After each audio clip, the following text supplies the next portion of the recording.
Twitter announced recently that their ban on political advertising is going to extend to legislation and social causes, a move that could hurt candidates and groups who aren't funded by big money donors. You've said this a couple times.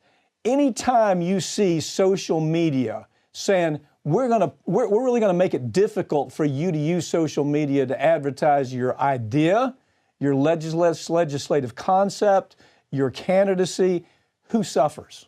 The people who are grassroots mostly. And one of the things that's really so awful about this new decision is that you can't even run an ad on Twitter anymore because they ended it the November 22nd.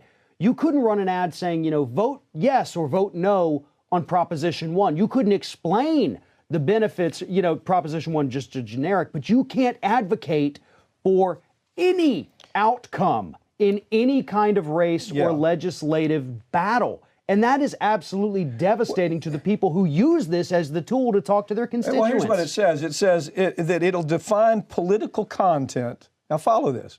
It's going to define political content as anything that references a candidate, a political party, appointed government official, or referendum or ballot measure or legislation or regulation. What in the hell? I mean, that's what journalism does. We talk about these things. The problem is that this is being run, these decisions are being run in an environment where politically correctness is killing us. I mean, it's almost like, are we too stupid to be able to read something or see something and make a decision ourselves? They want to think for us.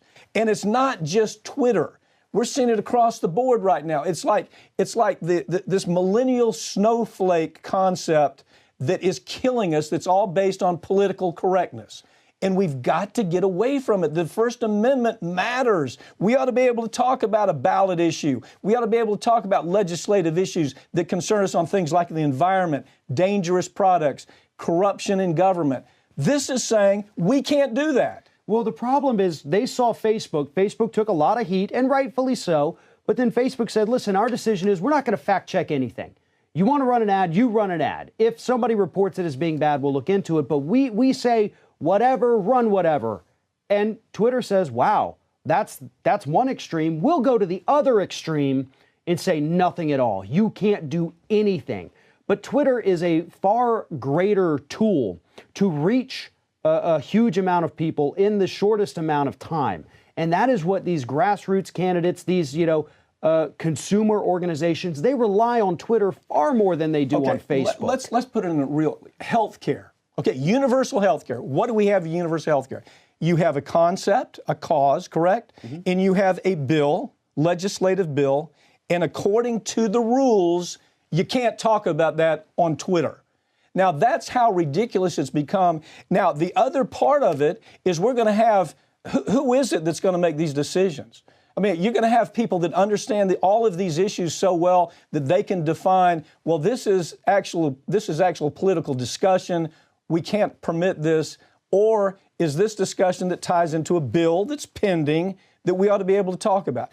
You see, the problem is anytime you go down this avenue, you're saying to the American public, you are so frigging stupid that we can't trust you to be able to read something and figure it out yourself. That's what this is. This is let's take care of stupid people because we're smarter than they are. And what's going to happen is that eventually something's going to squeak through. And if it's a right-leaning thing, the left is going to be furious and claim a bias. If it's a left-leaning thing, the right's going to claim a bias because eventually, because the people they're going to have doing this, something's going to sneak through, and this is going to come back and bite Twitter because regardless of which side it is, they're going to be accused of having a huge bias, and it's going to throw it all out the window. I hope it comes back and bites them. Farron, thanks for joining me, okay? Thank you.